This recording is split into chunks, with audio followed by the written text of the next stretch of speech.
Hello and welcome. My name is Martin. This is Millionaire Autobahn. Thanks for joining.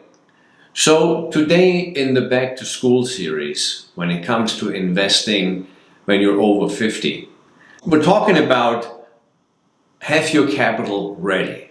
So what this means is you shouldn't start investing with just a handful of dollars.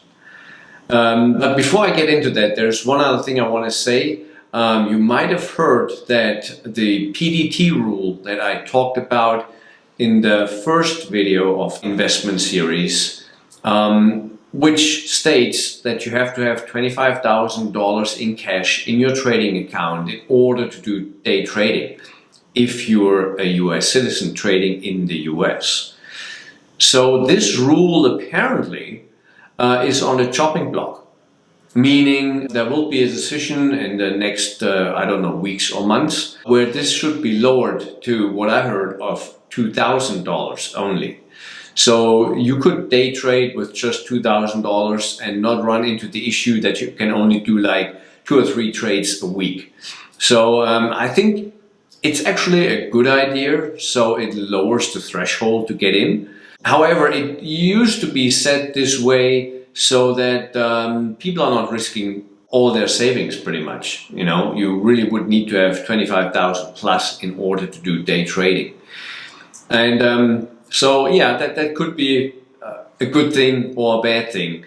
I'm kind of a little bit in between. I think it's a good thing, so it lowers the entrance point for trading, for day trading, let's say. I personally think that day trading is a viable option on the long run. So not for being a quick, rich scheme, but really on the long run. The same as if you invest regularly in stocks for the long run, you invest, let's say, in index funds, in ETFs, whatever, and just see them grow over time. So your day trading journey should be actually have the same focus on not getting rich in 2 weeks time, but in 2 years, 5 years, 10 years. That's how you need to play it. So that's to me, that's important. Otherwise, it's just you will fail. I'm just saying that straight out. You will fail if you think you can get quick rich with this. I also want to mention this is no financial advice. I'm just a YouTuber telling you about my journey when it comes to day trading. And I just want to give you some hints and points on what you can do, how you can do it, if it's viable for you or not. So yeah, so going back to the point, have your capital ready. You might remember when I started this video series that I said you should have like $50,000 in cash when starting this type of business. And as I also mentioned, it is a business. You have to treat it as a business with all the things that a business has to offer and with all the ups and downs. You will lose money at some point and you will gain money at some point. It's the same with any business out there. And you have to have some sort of a capital in the back to make sure that not a small loss of $200-300 will kill your dream. So that is actually very, very crucial, very important. And actually losing some money is also actually kind of important. It's the same as I said before. If you have a business, let's say you're an electrician and you work in a house, you set up all the outlets and everything. Later on, a month later or so, the owner comes along and says, look, there's like 2 outlets that don't work, so you have to fix that. So you go there, you fix those outlets, and you take the time, you take some extra material, and because it was your fault, you kind of have to pay for that. Let's say it cost you $200-300 that you had to fix that error. And that's exactly the same as with day trading. There will be days where you lose $200-300, and that's okay. That's just what happens in any type of business. You will learn from it.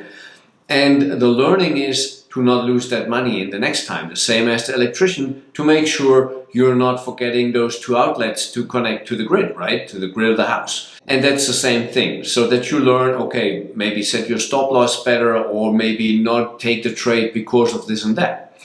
So yes, coming back to the point with the 50,000, That is based actually on the $25,000 PDD rule that I just said might actually be scrapped. So with that said, you need a money on the side that is higher than what you need to day trade.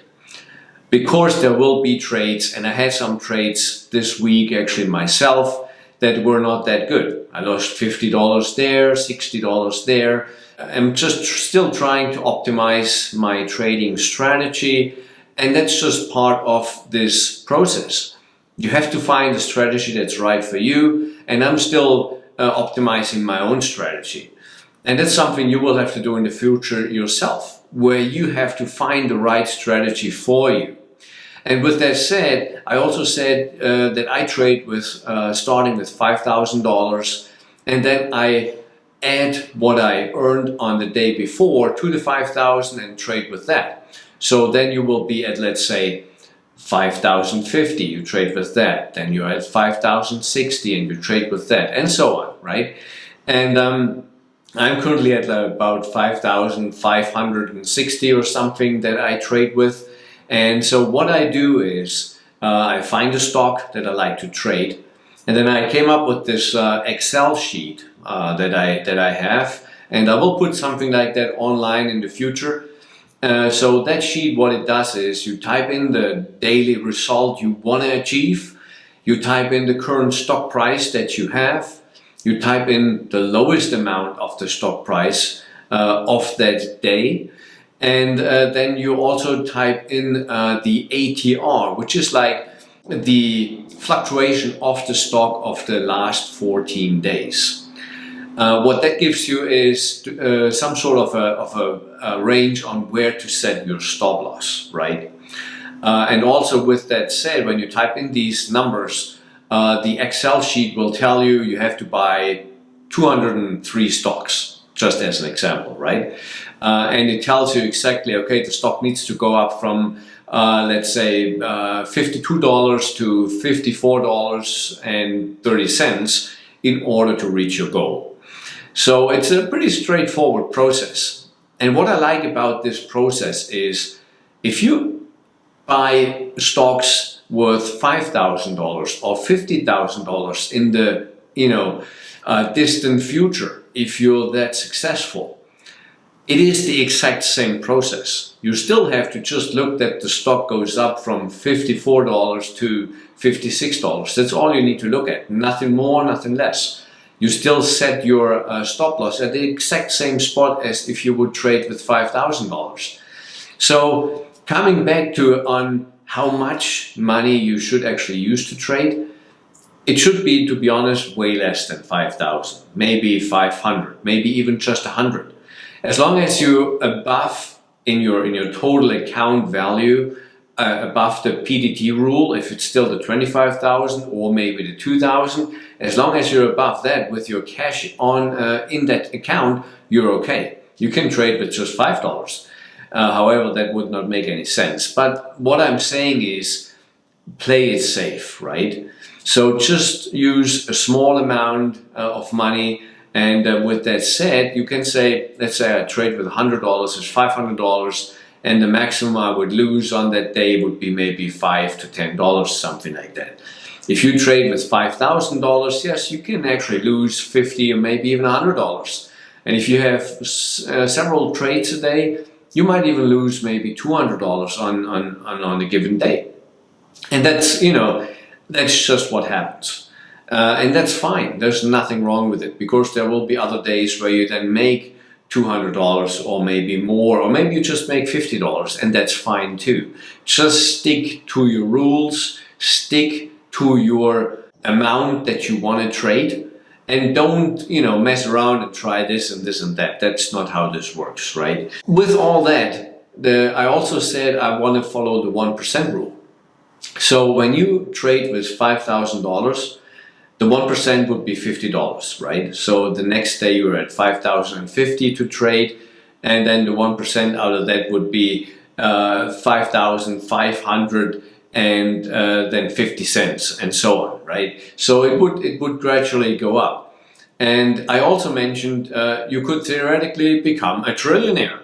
Yeah, a trillionaire, that's true. And it will never happen, but theoretically, I'm saying that, theoretically. So it is actually a pretty powerful rule. And I just talked to some people also like in their 50s, and they say, well, it still takes too long to make, a certain amount of money with this. And I said, well, there is no shortcut. That's just not how this works. If you invest normally for the long shot, you buy some index funds, you buy some ETFs, and you just let it sit there and wait, it will take 5, 10 years or even more to make a sizable amount of money. If you're concerned about that, you should have invested way sooner. You should have invested in your 20s, in your 30s, and go from there. Or you have a good job and you just saved money on the side. That's all good, but you will not make a lot of money in a short amount of time. That's just how it is. So those people that come along and say, oh, well, that's not good enough, why would I do it? I said, well, you still make a good amount of money with it.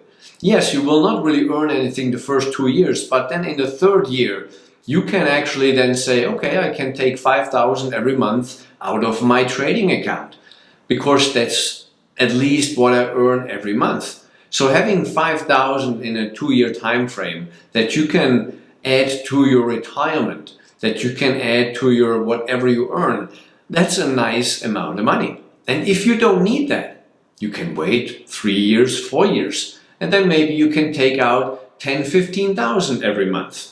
That's still very good, even though you might then be 60 years old. And that's fine. Why not have 10,000 a month when you're 60 years old? There's nothing wrong with that, right? You just have to be realistic. You will not make, like 100,000 in a couple of weeks or something like that. That's not going to happen, right? And so what I want to say with this video, I kind of went all over the place, but what I want to say is, before you start this, you have to make sure you have the money set aside, that you're first of all willing to lose, and that you need to actually do this over the long run in a profitable way, in the correct way.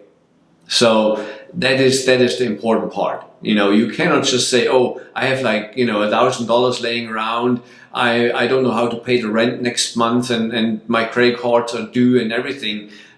You shouldn't do this. And I said that before, you should never do this if you don't have a cushion, if you don't have a job, all these type of things. You should never just start day trading out of the blue with no backup and nothing like that. That's not how this works.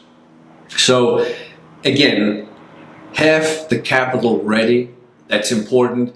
I personally say 50,000 is a good amount to start. And from that, I personally take 5,000 to trade and add 1% on a daily basis when I lose. So that's actually a very important part. So when I lose on a given day, so let's just assume, right? You start with 5,000, you have like 3 good days, you're at $5,160 up, right? And then you lose $100. So theoretically, you could say, well, then you're back at 5,060 and go on from there. That's actually not how I actually do my calculation. So what I do is I start from the day when I lost that money. So when I was at 5,160 and I lost $100, I actually then still again start at 5,160 for the next trading day, right? Because otherwise you kind of get stuck. You're not really moving forward. You might, be on one position the whole time, because you might lose one day, next day you're up, then you lose a day, then you're up again, and you're not moving forward at all. So I personally say, okay, when I lose, I will the next day invest the same amount as the day I've lost something, not subtracting the loss. That's how I do my calculation. I still write down what I lost, obviously, but nevertheless, I think that actually keeps you going better than if you always kind of step back when you lose something, because otherwise you as said, you would not move forward. And I think that's the wrong approach. So so that's actually it for today, for this back to school series. Have your capital ready. That's important. So thank you for watching. Click the like and subscribe button if you have not done that already. The next video will be then about all the different trading platforms that are out there. Which one you might want to choose and which one you might not want to choose. It's a personal preference, but we will go over those that are available. And yeah, so that's it for today. Thank you again for watching. Thank you and goodbye.